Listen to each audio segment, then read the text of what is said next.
Some viewers may find the following video disturbing. Viewer discretion is advised.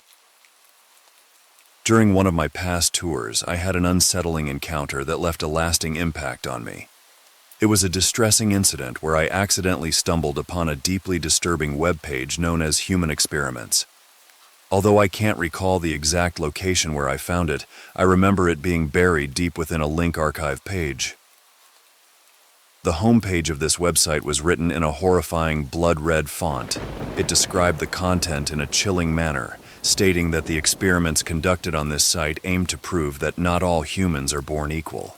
The chosen subjects for these experiments were often homeless individuals or unfortunate souls who fell victim to these sick-minded individuals. The range of these so-called experiments was appalling, including starvation, water deprivation, extreme pain, torture, infections, diseases, and even testing the limits of infants' tolerance to X-rays, pain, and heat. Despite having seen shocking videos in the past, such as the infamous 3 Guys, 1 Hammer, I believed I was prepared for what I was about to witness. However, nothing could have prepared me for the horrors I encountered. Against my better judgment, I clicked on the first link showcasing experiment photos. The images I witnessed were beyond description, filled with innocent victims enduring unimaginable suffering. These were people just like you and me, subjected to atrocities that no human being should ever experience. As I continued scrolling through the page, it only grew worse. A dedicated section appeared, focused on infants and toddlers. Feeling sick to my stomach, I reached the bottom of the page and suddenly a small chat box popped up on the screen. Curiosity got the better of me, and I engaged in a conversation, asking who the person behind the site was. The stranger evaded my question initially, and instead inquired about my favorite part of the site. Determined to condemn this sickening individual, I reiterated my question. This time, he admitted to being the site owner. I expressed my disgust, vowing to report the website immediately. Sadly, that turned out to be my biggest mistake. After a brief pause, the stranger responded with eerie accuracy, mentioning my name as Michael and stating that I resided in Massachusetts. Although shaken, I attempted to deny the accuracy, typing back that he was wrong. However, a few seconds later, he typed my complete and correct home address. My heart sank, and dread consumed me. His final words, "Have a nice day," felt like a chilling threat. I hastily closed the browser and shut down my laptop. Without wasting a moment, I called the police, prioritizing their involvement before even informing my parents. When the officers arrived, I explained the harrowing experience to my family and the authorities. They requested access to my computer, hoping to trace the website. Unfortunately, the Tor browser I had used did not save my browsing history, rendering me unable to assist them in shutting down this horrifying site. The police advised us that, if my claims were valid, we should find an alternative place to stay as soon as possible. Fortunately, around that time, we were already considering moving away. Astonishingly, my parents swiftly managed to sell the house and secure a new residence. I apologized to them profusely in the following month, burdened with guilt for subjecting them to such distress. Though I would like to believe that the person behind the chat was bluffing, I couldn't take any chances. The experience taught me a valuable lesson. The deep web is a dark and dangerous place where no good can emerge. It remains a haunting memory, reminding me of the evil that lurks in the shadows and the necessity to protect oneself from its reach. I made a mistake when I decided to explore the deep web. Intrigued by discussions about Tor and the Darkweb, I downloaded the Tor browser and stumbled upon a hidden wiki with various links. Shockingly, there were numerous links related to child pornography, which I quickly avoided. However, curiosity got the better of me, and I clicked on a link called The Black Pages, leading to a page filled with red and yellow links. Among the strange links, I discovered one called Personal Assassin and another named Dead Pets. It became increasingly apparent how disturbing the deep web truly was. Despite my better judgment, I clicked on a yellow link that took me to a page called The Secret Society Chat.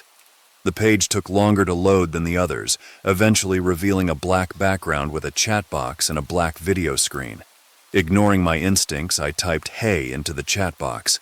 To my horror, a person wearing a mask appeared on the screen, sitting in a dimly lit room. My heart skipped a beat as I saw my own face on the screen. The website had somehow accessed my webcam, even though I usually kept it off. Panicking, I covered the camera with my thumb and attempted to close the page.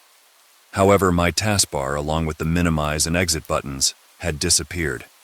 Pressing Ctrl-Alt-Delete did nothing, and a muffled, distorted voice emanated from my speakers. The person in the mask was using a voice changer, and I distinctly heard them say, "I still see James." Fear consumed me as I realized they knew my name. Desperate to escape the situation, I held down the power button on my laptop, but it seemed to take an eternity to shut down. After regaining control, I debated reporting the incident to the police. However, considering the anonymous nature of Tor, it felt futile. I deleted the Tor browser from my computer and tried to move on with my life. Around 2 weeks later, my mom handed me a letter that had arrived in the mail. It lacked a return address. I anxiously opened it and unfolded the paper inside. 3 words, written in large letters, sent chills down my spine. "Don't come back." The sickening feeling overwhelmed me, and I crumpled the letter before throwing it away. I chose not to involve the police, as it seemed fruitless, and I didn't want to worry my mom unnecessarily.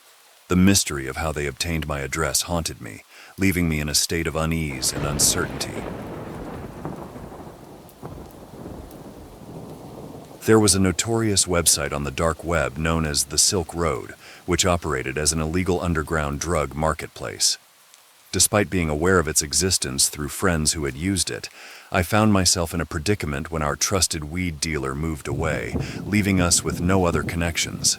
Curiosity got the better of me, and I decided to explore this illicit website using the Tor browser. Unsurprisingly, the Silk Road's primary offering was cannabis. Wanting to ensure the legitimacy of a listing, I left a comment seeking feedback from others. To my surprise, I received a message from a user named ILEB, who claimed to have a low-priced ounce for sale. However, he only conducted local deals. Since I had prior experience with local transactions and my parents were conveniently away for the weekend, I agreed to meet him in my hometown. Things took a strange turn when ILEB began asking intrusive questions about my address and who I lived with. Reluctant to share such personal details with a drug dealer, I lied and claimed to live alone. Later, ILEB texted me, suggesting an alternate location for the deal behind a closed-down retail store on the outskirts of town. Although it raised my suspicions, my desperation for marijuana overshadowed any concerns, and I agreed to meet him there. Arriving at the designated spot, I parked my car behind the building, but there was no sign of ILEB or anyone else.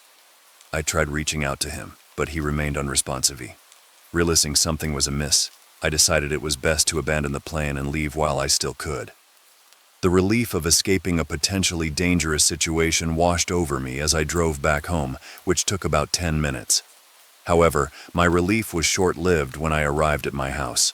The front door was open, and the realization struck me that I had securely closed it before leaving.